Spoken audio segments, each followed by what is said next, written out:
Sitraka amin'ny fitariana Madame Charline miarabantsika rehetra vehivavy sy lehilahin'Andriamanitra manaraka ny fampianarana izay ataontsika androany.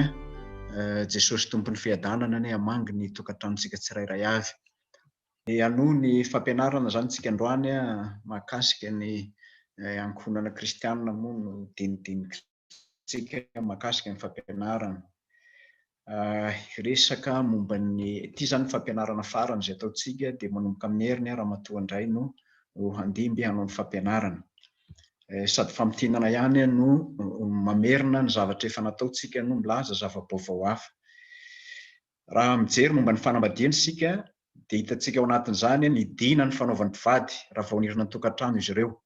Amin'izany dina fanaovan'ny mpivady amin'ny fanorenana tokantrano zany dia ny voalohany ao anatin'izay ny dina mba hifankatia, izany hoe afatotry ny fankatiavana.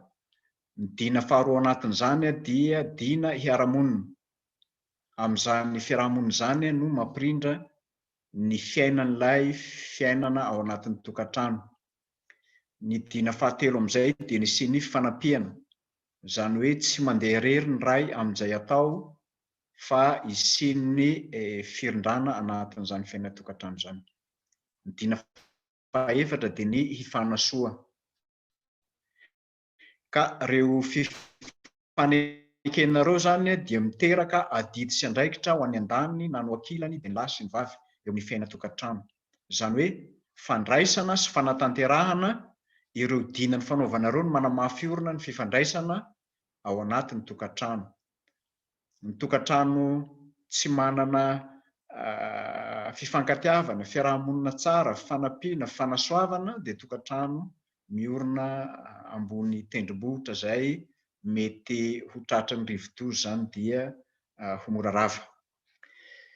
Araka ny fanlazaintsika dia ny fitiavana no famatorana lehibe mampiray ny mpivady sy ny fianakaviana, na zany ao anatin'ny tokantrano na ireo fianakaviana izay atambatra ao anatin'izany fanambadiana izany.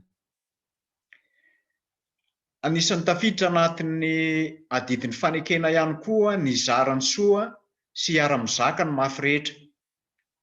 Ity manomboka miarava amin'ny andro ankehitriny ainantsika izao. Hoe rehefa somary mihamafimafy na misy olana kely dia efa manomboka tsy mahazaka ny mafy ny tokantrano, na dia eo aza ilay fanekena ny fanaovana. Fa rehefa tonga amin'izany mafy zany dia ny mafy no miteraka olana sy disadisa ao anatin'ny tokantrano. Ka amin'io zany dia tsy maintsy tandrovan'ny mpivady mandrakariva ny andraikitra ny any adidy izay nankinin'Andriamanitra amin'izy tsirairay avy ireo. Maritsika fa raha hiarahan'ny mpivady ny fitsapana mamay na ny sedra na ny olana ao anatin'ny fifankatiavana mafy orina dia vao maika mampitombo ny fankatiavana izany, ary manamafy koa ny fandraisana andraikitra tamin'ny fanekena izay natao. Io no anisan'ny mahafinaritra ny mpivady izay mahay miara-mientana ao anatin'ny fitsapana na sedra mahamay eo amin'ny lafim-piainana rehetra.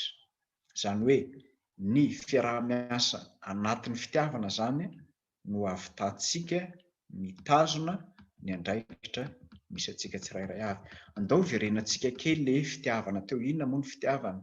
Ny fitiavana dia tsy hafa fa fihetseham-po avy amin'ny fifandraisana am-polalina eo amin'ny olona anankiroa maniry ny ara-dalana amin'izao fiainana izao, izany hoe lahy sy vavy zany. Tsy hoe olona roa fotsiny fa ny lahy sy ny vavy. Fitiavana, fihetseham-po avy amin'ny fifandraisana am-polalina eo amin'ny lahy sy ny vavy ka maniry hiara-dalana amin'izao fiainana, izany hoe maniry ny hanorina tokantrano amin'izao fiainana izao. Ka anisan'ny ivony amin'ny fiainantsika olombelona zany ny fanambadiana. Arak'izany dia tsy misy zavatra tena ilain'ny olona afa-tsy ny fitiavana. Tsy misy zavatra ilain'ny olona afa-tsy ny fitiavana, ary tsy azo soloina zavatra hafa na takalo zavatra hafa ny fitiavana. Ho resahako areo rindrina rifa indraindray mampime ihany. Ny antony dia ny fitiavana no tena manan-danja sy mahasambatra ary mahafa-po amin'ny fiainan'ny olona. Izany hoe amin'ny fiainan'ny olona zany dia misy zavatra manan-danja saingy tsy mahasambatra, ary mety mahafa-po vetivety saingy tsy mitondra fiadanana maharitra. Misy zavatra roa izay mifamatotra ao sy ny fifankazahoana-po. Io zany mahasarobidy ny fahasambarana, no miteraka fahasambarana na fiadanana maharitra. Zao nefa ny olana mora rava ny fahasambarana izay teraky ny fitiavana, ka tsy maintsy arovana amin'ny alalan'ny fahamatorana zany. Raha vao tsy matotra ny mitazona an'izany fahasambarana zany izay ateraky ny fitiavana,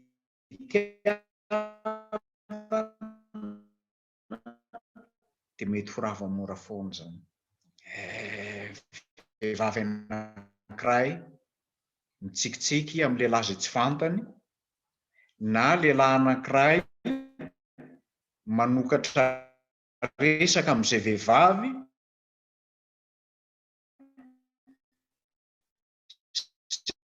tsy fantany, hoe fisokafana mpianadahy fa mety fifandraisana mivelatra ho amin'ny fakam-panahy, ka mety miteraka zava-doza zany ny fahosana na ny fahalemena izay mety mahazo tsirairay. Matetika dia sarobidy amin'ny olona ny mamaritra ny fitiavana, ho tahaka ny hetsika na andianasa izay azontsika atao mba hahatonga antsika ho akaiky kokoa ny olona na sarobidy amintsika. Ny fitiavana zany amin'izay dia hetsika na dingana asa izay ataontsika mba hahatonga ny olona ho akaiky antsika, na mahatonga ny olona izay sarobidy amintsika hatsapan'izany.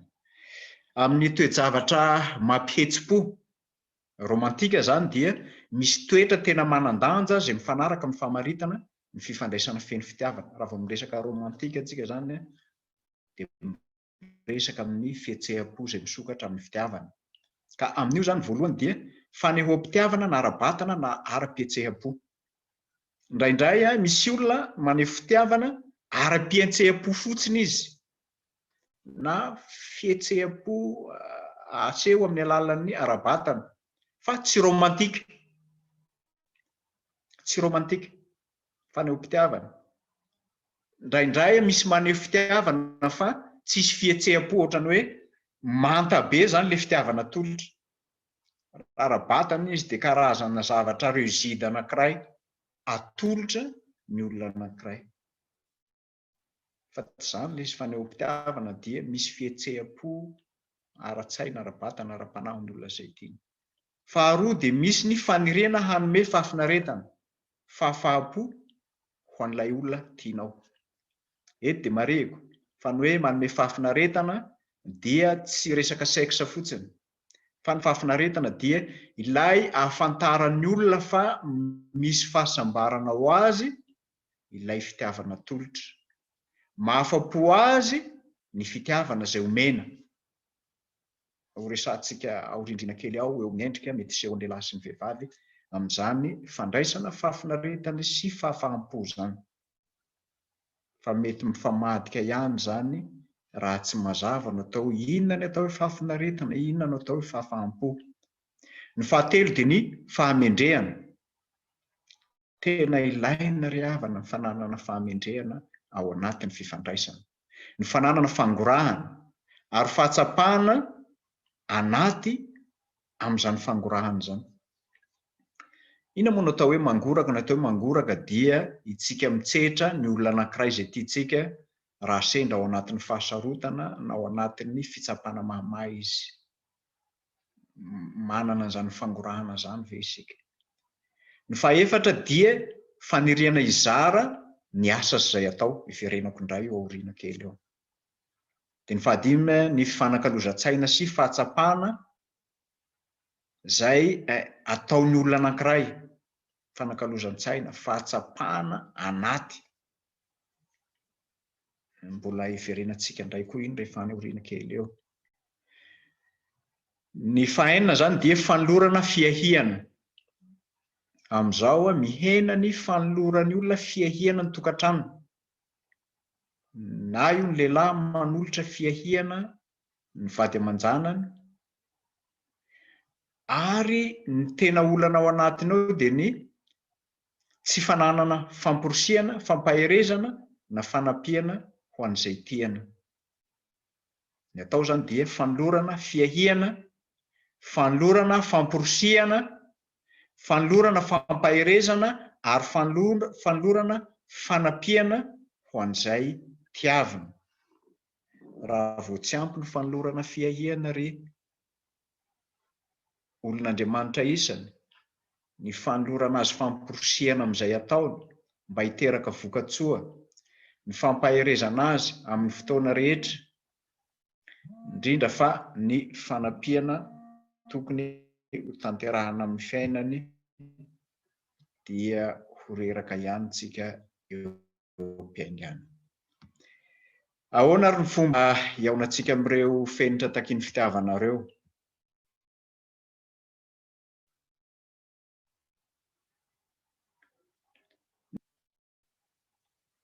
Raha ohatra mbola miverina amin'ny fomba ny diavintsika taloha isika, na ny fifandraisana ao anatin'ny fitiavana, ny fiverenana amin'izay nidiavina taloha. Inona moa ilay nidiavina taloha? Io ilay lazaintsika any Fransa any hoe ny passé. Izany hoe ny zavatra niainana taloha tsy mahasoa dia tokony dinganina lavitra zany. Ary ny tena loza amin'izay dia ny hoe ilay zavatra niainana taloha tiana hiainana indray ao anatin'ny tokantrano.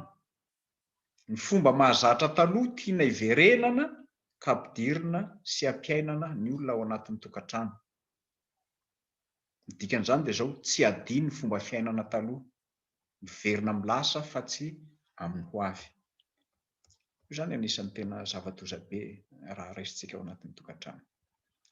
Raha mijery ny fampianaran'ny Paoly Apôstôly tsika momba ny fanambadiana dia azontsika fitiana amin'ny hoe: amin'ny Paoly Apôstôly ny fanambadiana no lalana voajanahary avy amin'ny famoronana. Izany hoe tsy zavatra tonga ho azy fa planina napetrak'Andriamanitra niainga avy amin'ny famoronana. Ary manaiky sy manamafy izy fa ny fanambadiana no zava-boatendrin'Andriamanitra ho antsika olombelona. Hitantsika izany amin'izay voalaza ny amin'ny Korintiana 1:9-10. Ny Efisianina 5:5 resahantsika tamin'ny heriny 1:1-3. Timoty 1:4-7. Ary Paoly Apôstôly dia milaza fa ny fandrarana ny fanambadiana dia ambarany fa avy amin'ny demonia zany. Vakiontsika ny Timoty 1:4-7. Izany hoe ny olona mandrara ny olona anankiray tsy hanambady araka ny fampianaran'ny Paoly Apôstôly dia avy amin'ny demonia zany. Satria mametraka izy fa ny vady zany dia fanomezana avy amin'Andriamanitra. Raha fanomezana avy amin'Andriamanitra io nahoana no sakanana na rarana.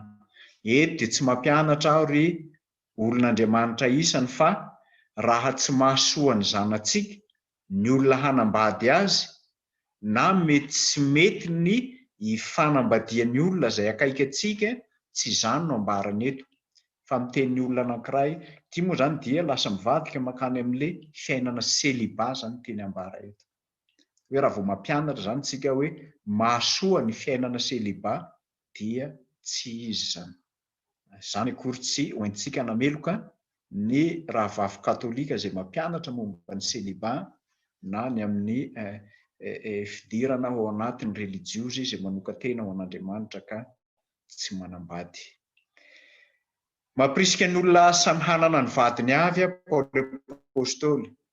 Izany hoe ny olona tsirairay zany dia tokony hanana ny vadiny, fa tsy hoe hitambarana ny vadiny hafa. Amin'izao fotoana izao efa lasa lamaody ny mitambatra na mitady ny vadiny hafa ho an'ny tena.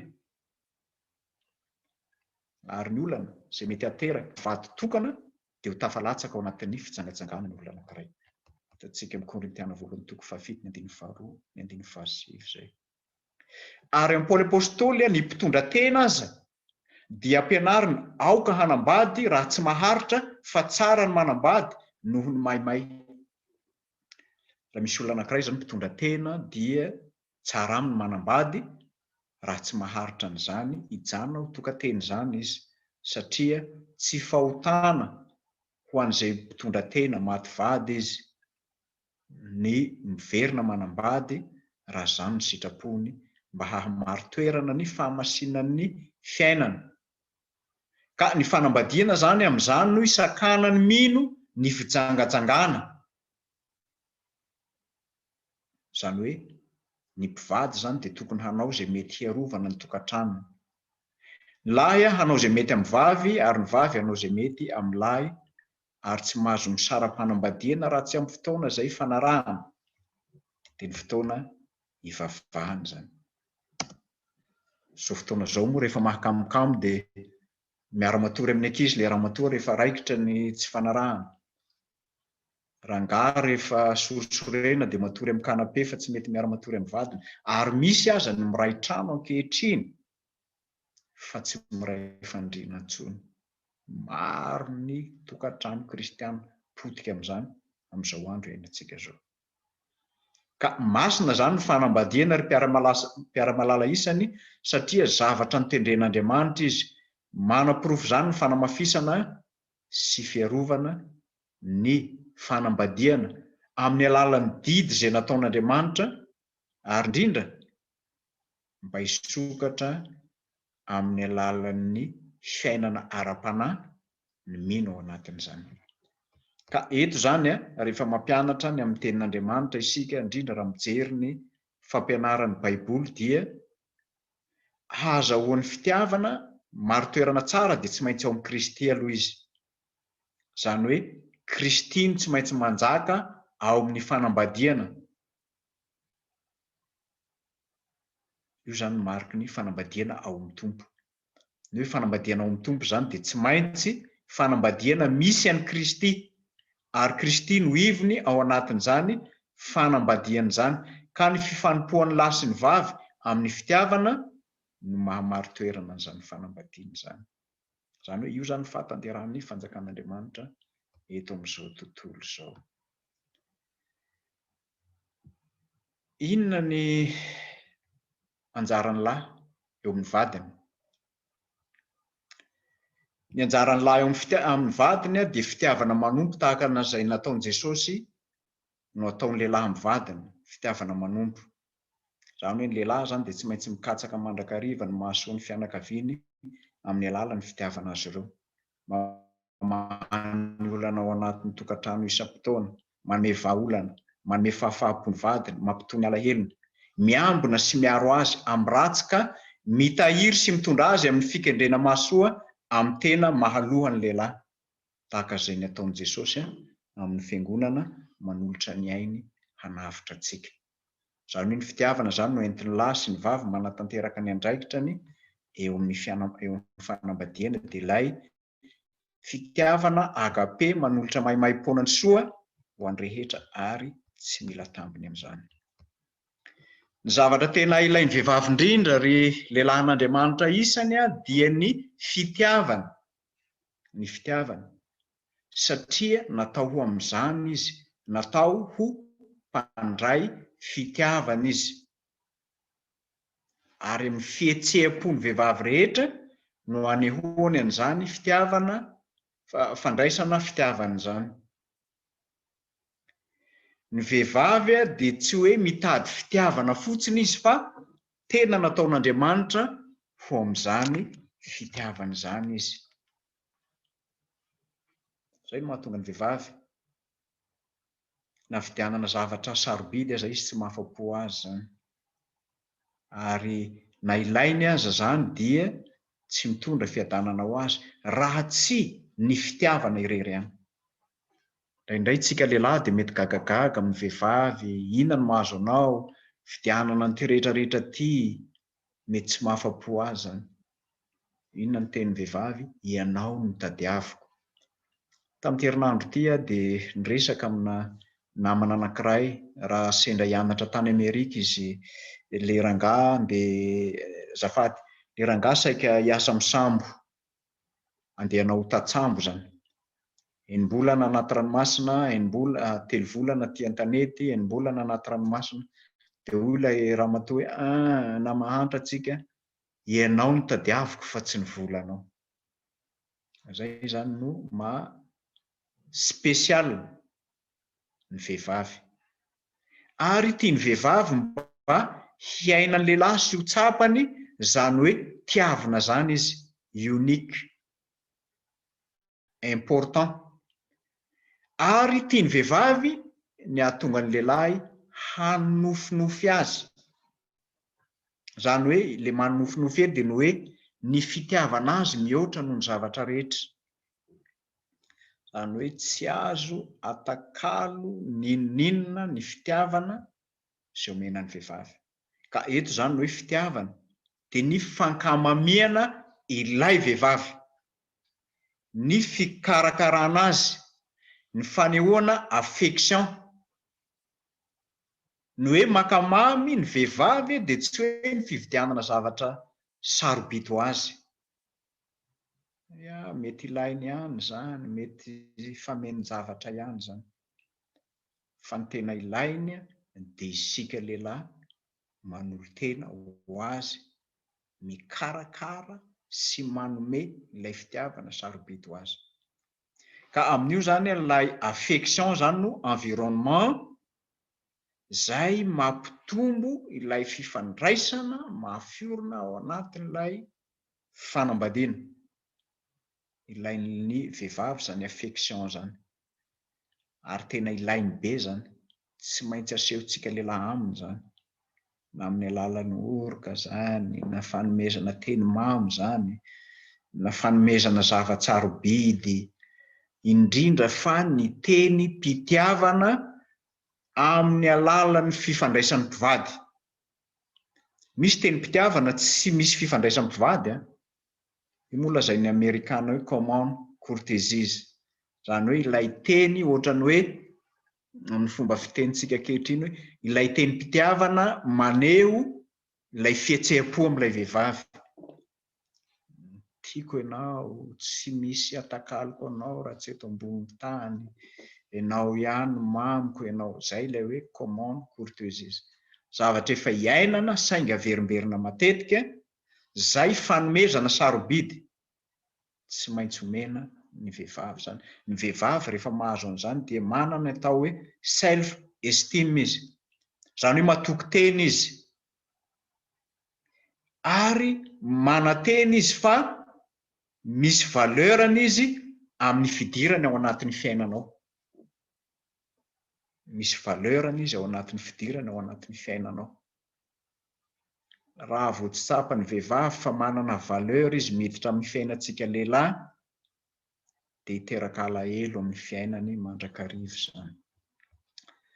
zany hoe hitondra fiovana lehibe eo amin'ny fiainany vehivavy zany ny vokatry ny ezaka ataotsika eo amin'ny fiainany ny lehilahy de mety afaka manome zavatra be dehibe ny vadiny fa zao tena mahasambatra ny vehivavy raha ohatra mifanena tsara amin'ilay fitiavana aseho azy ny fanomezana azy sécurité financiale sécurité zany hoe ny lafiny ara-bola ahafahany mikarakara ny tokantrano mahasambatra azany raha ampitiavana zany ny hanomezana azy financiale sécurité ozy ny amerikana dia mahatonga azy ho tena tompona andraikitra feno amin'ny fikarakarana ny ankohonany zany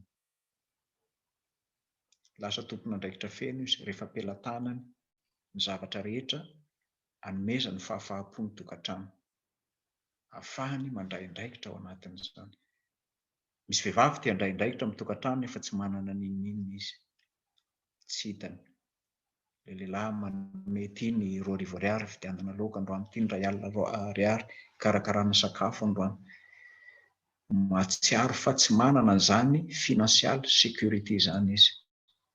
Zany hoe tsy azo miantoka na ny tenany na izay ataony satria tsy misy ny fahafahampo amin'ilay andraikitra omena azy. Zavatra iray faharoa dia mila mandany fotoana amin'ny vehivavy isika ry lehilahin'Andriamanitra. Any hoe tena tiany vehivavy le hoe tena tiavina izy, Filoha toy ny Amerikana. Ary raha tsapany fa izy no atao voaloha laharana amin'ny fiainantsika. Zany akory tsy miteny hoe izy no tokony loha laharana mihoatra an'Andriamanitra, tsy izay no ambarako eto, na loha laharana mihoatra an' Jesosy. Fa raha loha laharana ao amin'ny fiainantsika izy, satria tiavina, dia hitantsika fa hanana an'izany fiainana sambatra zany izy. Ary efa tonga ny fotoana izay mety andalovana zavatsarotra, dia ho hitantsika fa mahatsiaro ilay vehivavy fa tsy irery izy amin'izany. Rehefa azo n'izany fitiavana, izany tena fanehoana azy zany ny affirmation, ny maha iray atsika miaraka aminy, satria natao an'izany izy. Ankoatr'izay dia tsy hoe mila fitiavana fotsiny ilay vehivavy, fa anisan'ny mitady zavatra be lavitra noho izay izy amin'ilay fanehoana mpitiavana teo zany.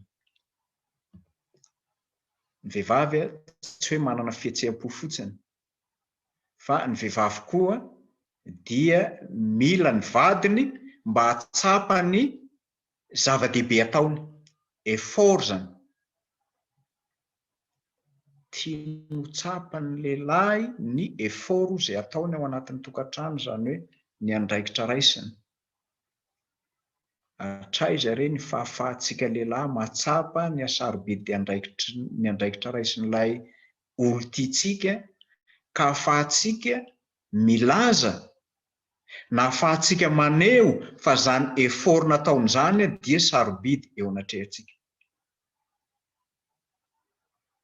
Zany hoe tena mila be dia be an'izany appréciation avy amintsika zany izy, ka tsy hoe tiavina fotsiny izy, tsy hoe mikarakara fotsiny isika, fa isika dia mahatsapa fa ny zava-dehibe izay nataony dia misy valeur eo amin'ny fiainantsika.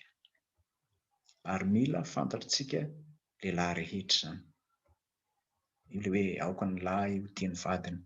Zany hoe mila fitiavana izy, ary mila zavatra bebe kokoa noho ny fitiavana. Mety ho tahaka an'izany ihany koa ny lehilahy, fa ho jerentsika ihany ny fa raha raisintsika indray zany ny lehilahy indray ny zavatra tadiavina amin'ny vadiny dia mila hajaina izy aloha, mila tiavina izy, mila hajaina izy, mila fantany fa omena azy zany haja amin'ny maha raim-piany fianakaviana azy zany. Raha azon'izany dia ho hitanao fa hahatsapa izy fa tena manana ny lanjany ao anatin'ny tokantrano izy. Zany hoe ny vehivavy dia tokony mahafeny ny filany lehilahy ao amin'ny tokantrano. Inona ny filany? Feny ny vehivavy ve zany? Tamin'izay mbola nianatra dia misy zavatra anankiroa ny mahalasa saina fa lazaiko aminareo ihany tsy maninona.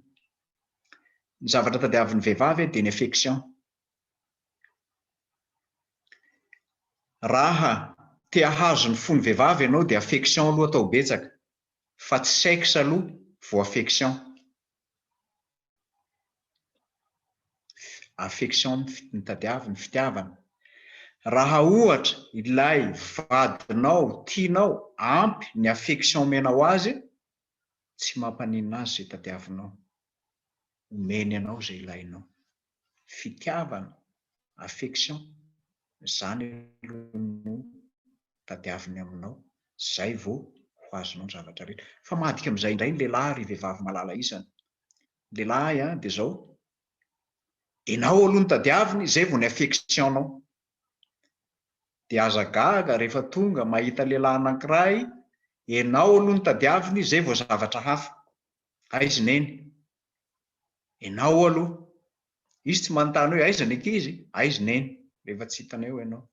Ara mahita anao izy, inona ny fihetsika voalohany asehony aminao? Ny mamihina anao, ny manoroka anao. Dinionareo anie zany zavatra lazain'ny psikologa zany, fa marina mandrakarivo zany. Raha ampy zany ny fanoloranao tena ho an'ilay lehilahy dia ho azonao ny zavatra rehetra zay tadiavinao. Any hoe manolo tena ho azy ianao aloha vao mahazo affection. Mifamadika amin'izay indray ny an'ny vehivavy. Ny an'ny vehivavy mena affection izy, zay vao manolo tena ho anao. Ahoana ny ahafahantsika mampitambatra an'izany? Ka atsika vehivavy zany dia mila mampatsiaro mandrakariva ilay lehilahy fa manana olona kapabla ny vadinao. Tsy hoe ianao ty dia lehilahy tsy mahay ninina, ianao ty dia tsisy ilana anao, ampalalao azy fa tena kapabla izy. Ampio izy mba hanana self confidence, zany hoe hanana fahatoketena amin'izay atao. Raha tsy haitsika ny mandanjalanja an'izany dia ho reraka ny vaditsika, ary tsy reraka fotsiny izy. Fa raha misy olona hafa afaka manolo tena ho azy dia ho sahirantsika aorian'izay. Lehilahy mora proud toy ny Amerikanina, mora mievitrevitra, mora faly amin'ny zavatra zay atolotra, indrindra raha hainao zany.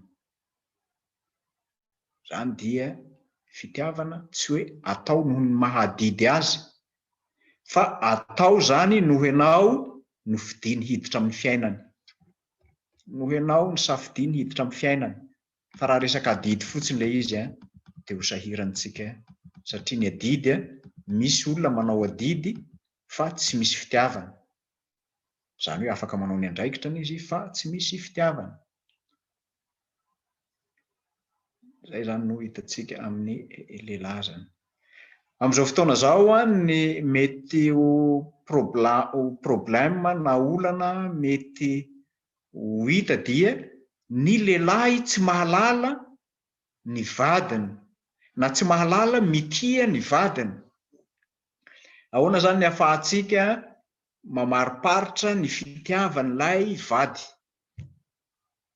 Vehivavy raraka amin'ny voalazako teo Denis ny zavatra tadiaviny dia ny fitiavana. Afaka maneho izany ve isika amin'ny alalan'ny fiainantsika? Ahoana ny ahafahantsika miditra amin'izany? Zany hoe tokony ho tia sy kolokolo ny vadiny zany ny lehilahy. Tsy hoe tia fotsiny fa tena mikolokolo. Zaho tany États-Unis nanana voninkazo anankiray. Nampalahelo tsy maintsy nomena olona ilay izy fa tsy afaka nentina nody. Isaky ny avy miresaka mivady aman-janako dia hitan zareo foana ilay voninkazo hoe tsara ilay voninkazo, mamelana eo amin'ny in-telo na in-efatra isan-taona eo ilay voninkazo. Fa anisan'ny nokolokoloiko izany voninkazo izany mba hahatonga azy hamelana matetika ohatr'izany. Raha tiantsika koa zany ny maro-toerana ny fitiavan'ny vehivavy antsika ary lehilahin'Andriamanitra isany, kolokoloa izy. Omeo azy zany fanolokoloana mahasambatra zany dia hitantsika fa ho tanteraka amintsika ny faniriana rehetra zay ao anatin'ny fontsika dia ny ahasambatra ny tokantranontsika. Fa zao nefa ny zavatra misy karazana lehilahy ignorant izy. Any hoe izy dia olona tsy prara izy. Izy dia olona tsy manana, tsy mahatsiaro ho tompon'andraikitra izy. Raha sendran'izany ianao ry vehivavin'Andriamanitra isany dia aza mitsikera ny fahalemeny. Raha mitsikera ny fahalemeny ianao dia zany no olana iainana foana ao anatin'ny tokantrano. Aza mitsikera ny fiainany na ny fiainany fa ianao aloha mipetraha ho tompon'andraikitra eo anatrehan'Andriamanitra ary mitondra ny anjara sy ny responsabiliténao amin'ny mahavady anao, na lahy ianao na vavy ianao. Aza ny fahalemeny ny tanysaina sy vetesina foana ao anatin'ny tokantrano fa meteza ianao olon'Andriamanitra ary amin'ny maha olon'Andriamanitra anao izay no hitondranao ny andraikitra sy napetrak'Andriamanitra aminao, ka Andriamanitra zany no hampianatra n'ilay namanao mba ho tanteraka aminy ny faniriany fonao. Ankoatran'izay ny vehivavy koa dia mila fifampiresahana, conversation. Zavatra tena mahafinaritra ny vehivavy indrindra dia ny miresaka. Tia moa meha rehefa nanomana ny fampianarana hoe misy karazana vehivavy, karazana stéréo mihitsy izy. Vao miditra ny trano tretretretretre tsy mijanona mihitsy stéréo, satria te hiteny izy ary te hohenoina izy. Ny secret eto zany ry lehilahin'Andriamanitra isiny dia manokana fotoana hihenoana azy, aza manome instruction azy fa miresaha aminy. Indraindray tsy aritra tsika lehilahy mantsy amin'ny maha lideratsika dia te hipetraka amin'ny toerana lidera foana, ohatrany hoe manao leadership. Misy général anankiray fantatra niaraka taminay, fampiresaka izy mivady dia ozy le ramatoa hoe zany ozy heverin'ny général hoe le miaramila ny ery anaty camp ery ka na miresaka amiko izy dia mbola te hiresaka ohatran'le miaramila baikony ery anatin'ny camp ery. Te hiresaka aminao izy fa tsy olona izay baikona na olona omena ohatr'izany. Ka eto zany tsy tonga lafatra ny miaraka amintsika fa tokony hahalala azy tsika, ary raha tsy mahalala azy tsika dia tokony hahalala bebe kokoa ny momba azy. Mila resaka ny vehivavy. Rehefa mila resaka izy dia tsy omena torolalana fa tezaina amin'ny alalan'ny fanakalozana. Zay ny azy mahafinaritra azy. Raha ianao mifanakalo hevitra aminy tiany zany, fa raha instruction lava no omena azy dia mora reraka izy. Ka amin'io le fampiresahana io zany dia ny tanjon'ny vehivavy amin'io ny ahafahanao mahalala azy na micomprendre azy na mametraka azy ho ao anatin'ny tontolonao, mba hampiditra azy ao anatin'ny tontolonao. Zay ny anton'le resaka lavabe ireny, hoe miditra ao anatin'ny tontolonao ve izy. Indraindray moa rehefa reraka dia miresaka eo le ramatoa, mierotra le rangahy rehefa avy eo izy reraka amin'ny resahany any, lasa izy miala moramora. Ka ny fampiresahana eto zany dia mba ahalalana azy mba hiditra amin'ny fiainantsika. Rehefa miresaka aminy dia tsy miresaka ny amin'ny hanovana azy, fa miresaka mba ahafahany miditra ao anatin'ny fiainantsika.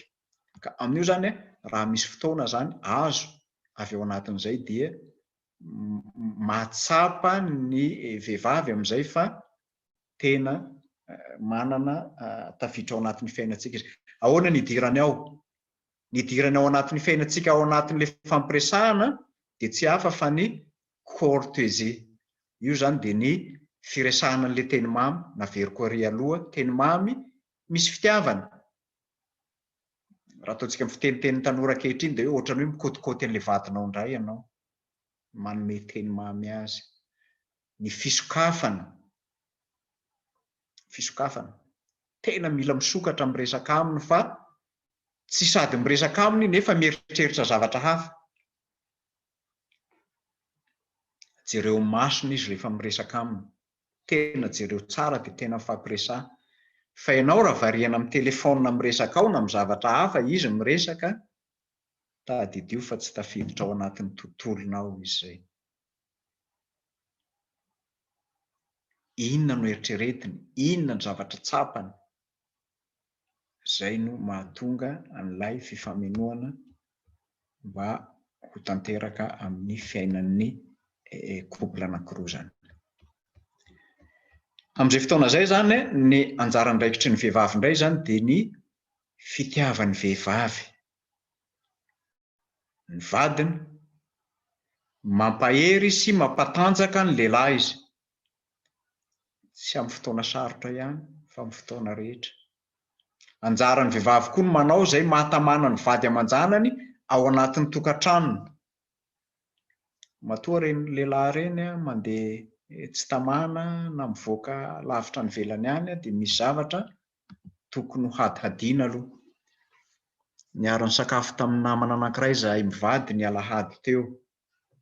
Amin'izao moa misy baolina amin'ny Champions League.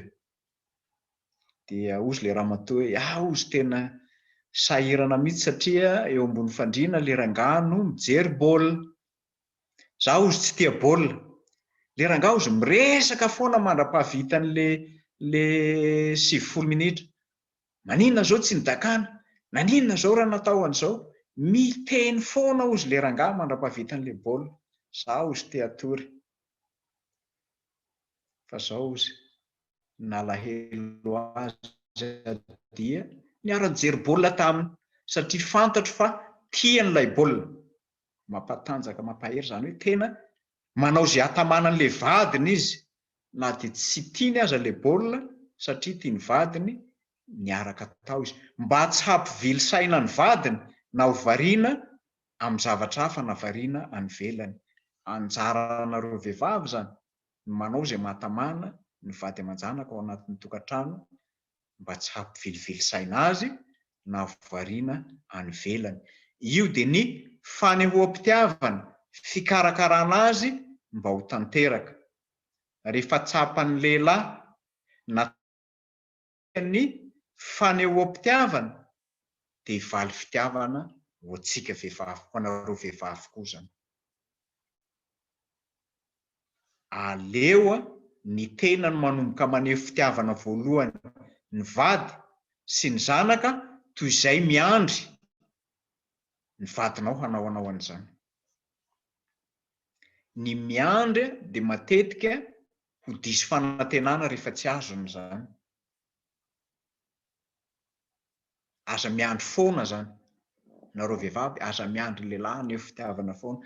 Aneho fitiavana izy dia hiverina aminao ilay fitiavana aseho tahaka an'izany koa ny amin'ny zanaka. Mba handraisana fitiavana dia tsy maintsy manolotra fitiavana koa tsika. Fa raha vao tsy mandeha zany dia ho reraka tsika.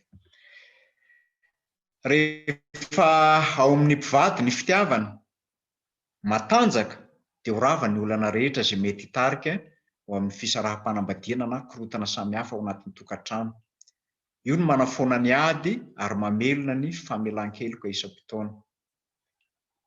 Rehefa mijery ny fampianarana loterana isika dia ambaran'ny lotera fa zava-tsoa manokana avy amin'ny famoronan'Andriamanitra ny fanambadiana satria noharian'Andriamanitra ao amin'ny fanambadiana ny olona. Izany hoe ao amin'ny fanambadiana io zany no anohizan'Andriamanitra ny asa-pamoronana. Ka raha tsy misy zany ny fanambadiana dia foana izao tontolo izao satria tsy hisy ny fitovizan'ny taranaka. Melon'Andriamanitra zany fanaovana tsinotsinona ny fanambadiana satria izany no raha voatendrin'Andriamanitra voalohany mielohan'ny hafa rehetra ho hajaina sy ho tanterahana tahaka ny raharaha araka an'Andriamanitra ny fanambadiana. Alohan'ny hamaranako dia misy zavatra vitsivitsy reto hoverenako efa niresahantsika teo mahakasika ny vehivavy, efa niresahako tany amin'ny fihaonana faharoa ty. Ny vehivavy ozy tamin'izay fotoana izay dia ho mpanampy andra-lehilahy izy. Amin'izany fanampiana ataony andra-lehilahy zany dia namana ara-panahy amin'ny fanampianan'ny lehilahy izy mba hankatoa ny tenin'Andriamanitra ary havitrika amin'ny fanompoam-panahy. Anjaranareo vehivavy zany mpanampy anay lehilahy ny manampy amin'ny lafiny ara-panahy mba hahafahanay mankatoa ny tenin'Andriamanitra ary mavitrika amin'ny fanompoana. Raha mijery ny effectif atsika amin'ny fiangonana ty Madagasikara be ny vehivavy noho ny lehilahy.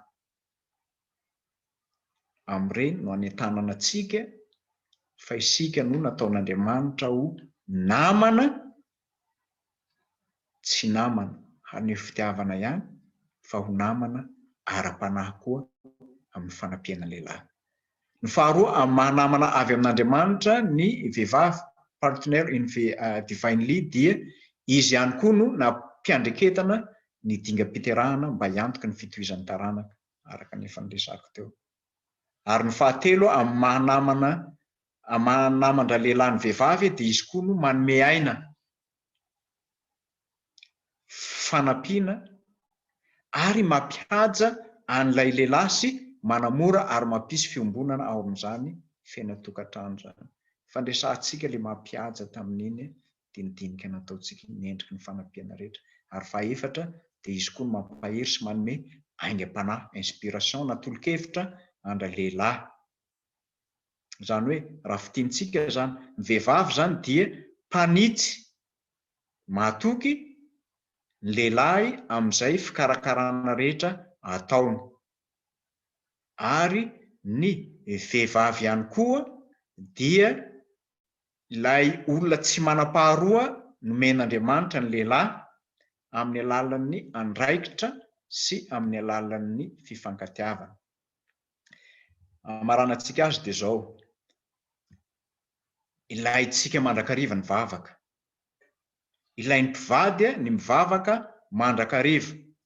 Amin'io no ahafahana miombi-poa sy fanahy amin'izay atao, indrindra iarahantsika amin'ny zanaka.